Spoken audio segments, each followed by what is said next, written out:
Oh, this is one of my favorite levels, too. This is one that stands out in my mind. Okay, now I'm really lost. Am I ever gonna go home? I can just keep this up forever. The acrylic level. Let's just double check to make sure that I didn't have any artifacts from the previous world. No, I did not. I have never found artifacts in Water World, but I've gotten all 3 from acrylic. So again, this world is fantastic.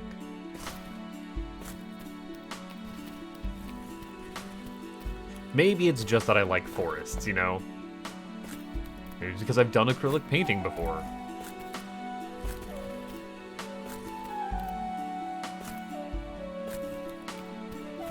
You can hear a little bit of Ocarina of Time's, like, the forest music in that, right? Like, I'm not crazy. What is this, a sign? Some kind of advertisement for free enlightenment. Free enlightenment for all who reach the monastery atop the mountain. Well, I mean, I've got nothing better to do. I could certainly use some enlightenment right about now. So spoilers, we're also playing Celeste. You must gain enlightenment by reaching the top of the mountain and learn how to deal with your own anxieties. Except this guy doesn't seem to have any issues with anxiety or depression. He just kind of seems incredibly competent. It's nice and refreshing to have a video game protagonist in an indie game that is just gung-ho to be helpful and competent. Wow, go figure. No baggage whatsoever, just willing to sacrifice himself for the good of science and exploration, and hey, fall down the pit. And there was a something here. I don't remember what exactly. But if you purposefully avoid the moving platform back here and check it out, we'll see if... Oh, no, that's controls. Artifacts, where were we? Yeah, so I missed the coins from the first, or second... No, that would be first, second, and third world. And then this would be the one that I've gotten from here. Somewhere. The entrancing medallion. John with an entrancing symbol on its face. When I stare at it, my mind goes blank and I lose track of time. I've looked at that a little early. I don't remember where I got that, but I think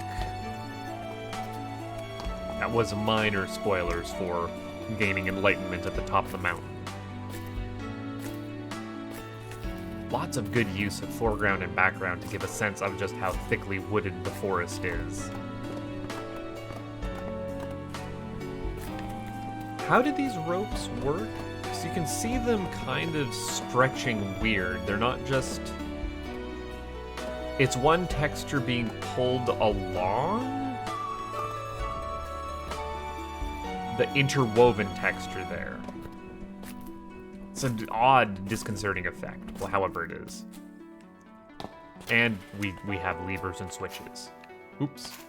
Jump a little bit higher. There we go. I'm just going to let you in on a little secret. Saw blades do hurt. So not only are we playing Celeste, we're also playing Super Meat Boy. It's just every the indie game all at once. Can I clear you? Now, spoilers, I am playing... Oh. There we are. I am playing this video game in the year of our Luigi, 2023, but you're not going to be seeing this until 2024. I basically did not know this game came out when it did. I wish Steam had a way that let me, like, follow specific developers. Maybe it does, and maybe I don't know where that is. But I was like, oh man, I haven't thought about Birdgut in a minute. I'm gonna want to go see what that dev did. 'Cause I want to say that was 2019, 2018 when that game came out. It was not that long ago.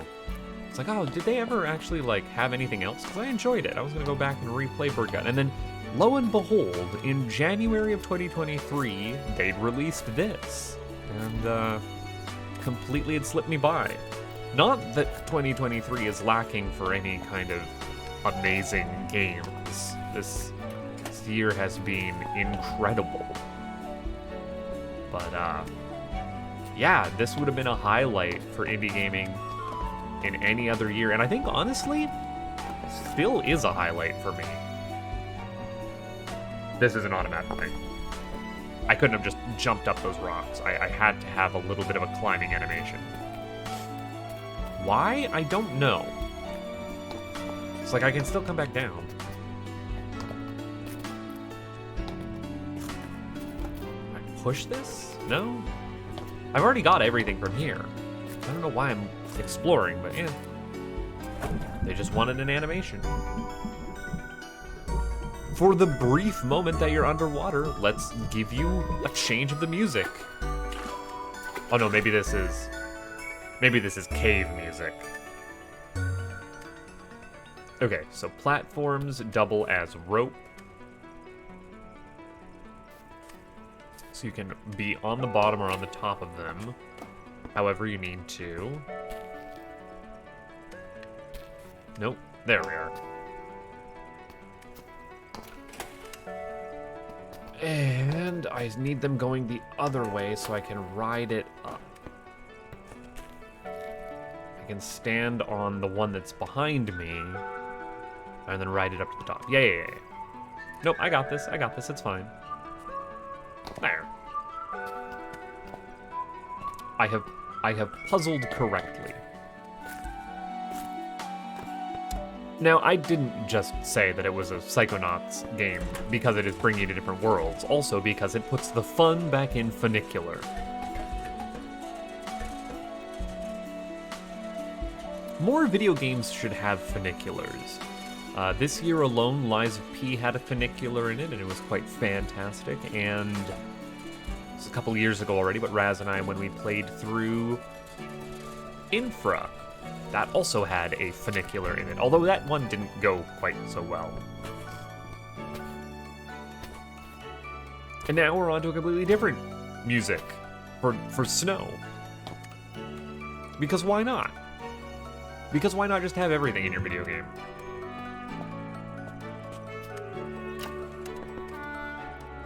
I pushed that switch which lowered... No, which swapped the position of these gates, the one up top and the one down below. This one swaps the direction that our platforms are traveling. And then you'll swap those so that I can get to the other side. And swap platforms back? Question mark? There. Yeah, because that changes the ones on the top and the ones on the bottom there. Okay. It was just hit the switches that you can hit when you can hit them. Like, identify what the path routing that you're... the only one that you can take at any given time, and then do it. Not particularly puzzling, but it gets a lot of mileage out of just a single screen's worth of elements, right? It makes you feel like you are untangling a knot. And sometimes untangling a knot is all that you need for an interactive experience. Not anything you have to particularly sit down and think about. That is a big skeleton, my guy. And an absurdly large one at that. From the looks of it, they must have been a mountain climber. Well, I guess they won't be needing this anymore. So that tells me that this mountain is actually, like, harder to scale for me than for others, even though the platforms are made specifically for me. Yep, spoilers, you get a grappling hook in this game. Why do you get a grappling hook in this game? Because it's awesome. Both grappling hooks and this game is what I mean by the game is awesome. Now, those walls are not climbable, but they are grappleable. You get a little bit of momentum off the grappling hook as well. Nice, Kieran.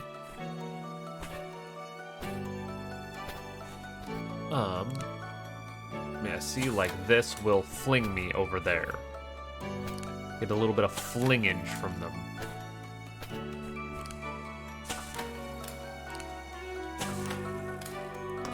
And it doesn't particularly matter if you bash your head against things.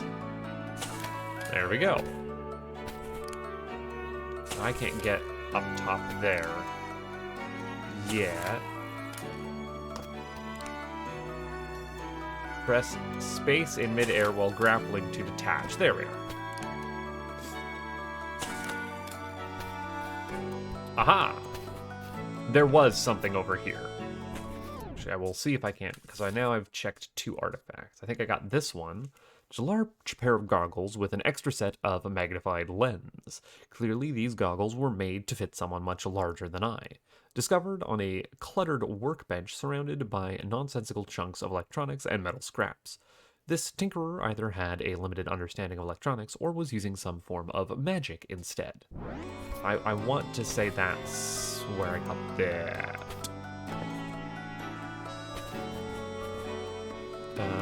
No, I'm pressing shoulder buttons trying to grapple. You know, would make good sense, but no such luck. And grapple is your interact button as well.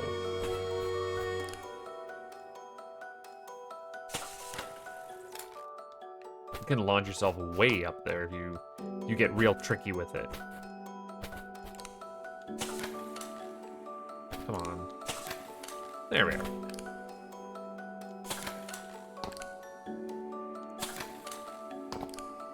Ooh. Hey. It's a little trickier than you'd think it was. Of course, we've also got the mad up still. The maddest of ups. You don't need to grapple regarding gravity. You can just fling yourself across at high speeds. Oh, come on. Let me be finicky with you.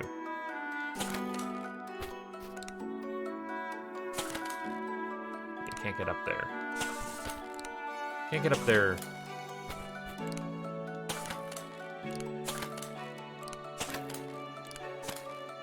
Nah, I tried. I tried being goofy with it. One can try being goofy.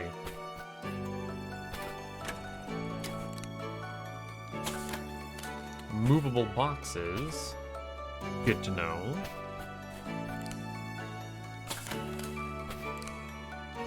Yeah, not really much to say, like, for a little while here. Just, this is enjoyable movement tech.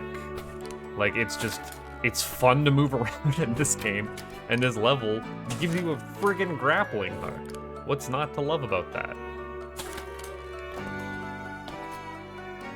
Just having a fun time scaling a mountain. Almost said climbing a mountain. Like, I don't ask me why my brain says the words that it okay. Understandable. I think. Want to say understandable? Where are you gonna let me get?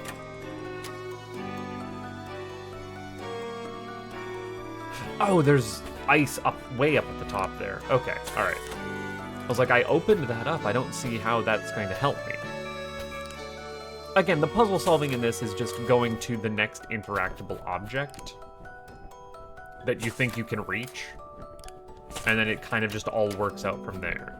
Which, again, nothing to bash that form of puzzle solving. That is the current Zelda school of thought, and it seems to be carrying them pretty well.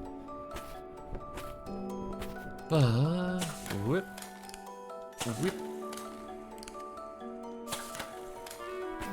Also, that one artifact does give credence to there being some form of magic that we're involved in.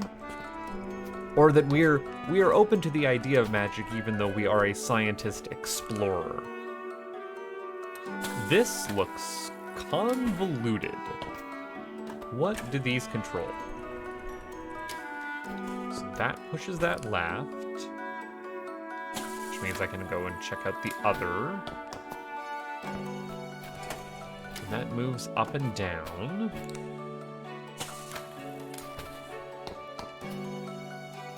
Can we get there? Yes, there we are. Ah, that locks things off from that way.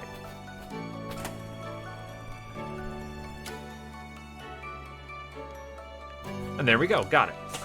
yeah, those levers were left and right and up and down. And that would rotate things around the square track. Uh-oh, what's going on here? Spoilers, it's a Yeti.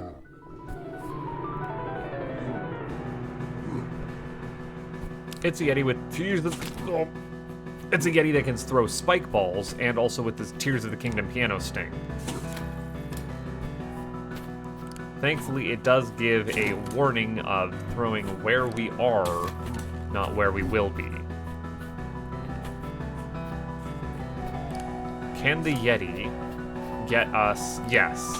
The Yeti does not mind whether we are inside a cave or outside of a cave. It's just gonna do its own thing. Just a little extra obstacle avoidance, which is fine. Now we have a little bit more of an action segment after all of the grappling hook puzzling. Just kind of chasing it down. It's still not particularly, like you're not, and I can just, oh, nope, couldn't do that. Actually have to hit the ice wall over here. Turns out. The only problem is that if you grappling hook while there is a danger marker and you're kind of locked in on your X and Y coordinates. Scared him away, but I still need to get up there. That's where there is another... Ah, heck. Can you...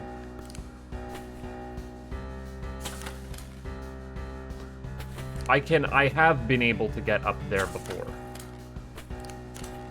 I just need to launch myself more up, ow, and not get crashed. Oh, and it puts you all the way down here. It is possible to get up there, I swear. Ow. That's a particularly tricky one. I don't know if maybe you can come back for it. Can I not be here? Oh. I got out at one point.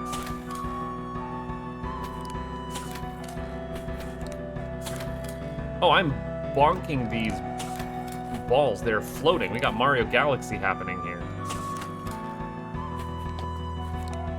There we are. Yeah, there was some form of artifact over here. I want to say it is the Yeti fur. Tuft of icy fur. A large matted tuft of woolish white fur. The fur itself is coarse and thick, and is frozen together into solid clumps. Fine ice crystals sprout off the surface in a peculiar way, as if repelled from the fur. It probably belonged to an animal that has adapted well to the unforgiving cold atmosphere atop the mountain of World 004. And we're back to the actual game itself, and I don't think I mentioned it before, but the, like, meow as it loads back in is very nice. Can we do this properly? There we are. Aiming your grappling hook is maybe not the finest. Like, I'm getting it pretty well, but it does have degrees of motion that it likes to snap to. You. There we go. I got you. I got you, big guy.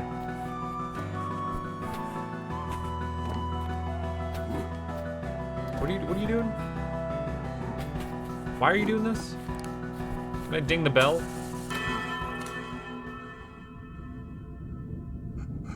Oh, that was probably going to cause an avalanche. Oh no.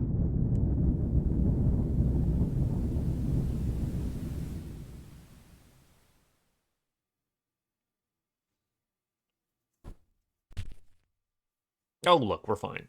Thankfully, our spacesuit is well insulated. Wait, where'd my grappling hook go? Ah, man, I must have lost it somewhere in the avalanche.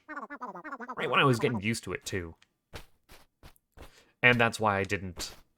That's why I wanted to get up there, because I knew I couldn't backtrack after we'd stopped the... I'm very sorry, Eddie. But this is also a lot of fun. Alright, we made it to the top of the mountain. There was a whole, like, village or monastery there that we totally snowed in. But looks like it thankfully is continuing on this way. Along with their weird floating rocks. Totally make it in. There, I just want to make sure that wasn't something I could jump on top of. You got something for us up here? In your weird levitating space nonsense?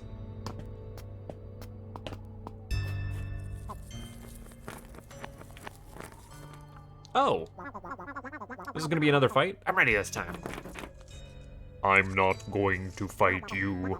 Oops, sorry, it just seemed like every living thing I encounter wants to kill me lately. No worries. You seem to be full of turmoil. I assume that is why you came up here. Oh, right. Yeah, I found a sign that mentioned an offer for free enlightenment. You have come to the right place. Follow me.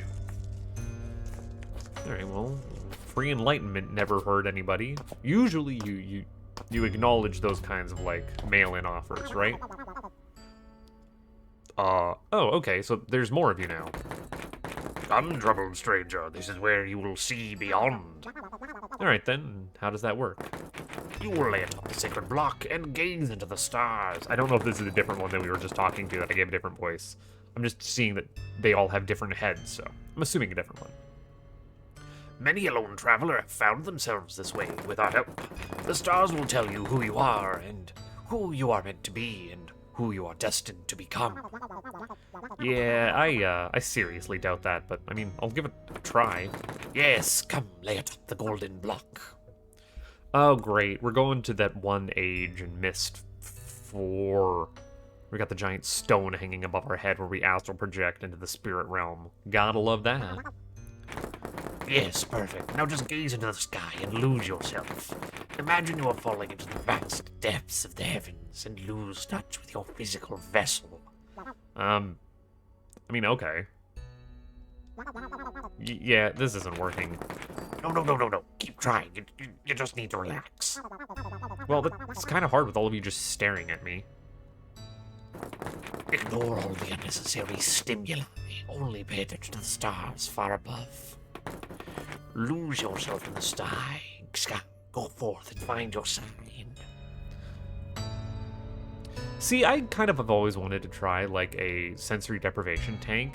The problem being that it is, like, all the places that offer them are usually mixed up in this spiritual mumbo-jumbo nonsense, and whereas I just want to be like, I want to remove unwanted stimulus and see how that feels, because I often find myself being overstimulated in life. But now I get to fly into the spirit realm. Cool. Yay, I guess.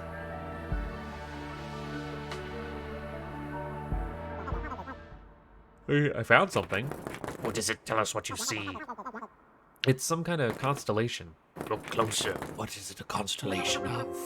Oh, I'm seeing something. It's a lobster claw? A claw. Oh yes, the mighty claw, an ancient symbol. It means that you were meant to be a hero, mighty and powerful. You were bold and pure of heart. A good sign for sure. You were a virtuous one. I mean, thank you. I never would have guessed the bottom feeder could be a symbol of virtue.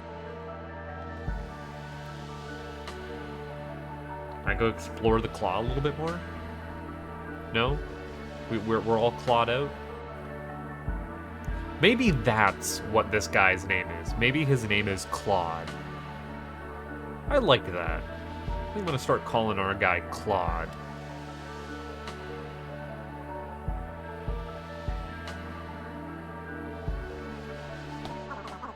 Wow, I actually feel enlightened. That's the magic of the mountain, stranger. Do you feel a bit less aimless now? I can't believe I'm saying this, but yeah, it's kind of clear to me now. It's almost like the universe, or rather the multiverse, wanted me to get lost. I have been chosen. I'm a hero. From here on out, in all my travels, I will fight evil. I will be an interdimensional force of good. Okay, well, just don't get so carried away. All I need now is a power source. Well, I mean, like, you know, the light bulb that appeared above your head when you got enlightened is not a source of power. Like, it is a thing that explicitly draws power. That's how the light in it works. But sure, you know what? We'll go with it.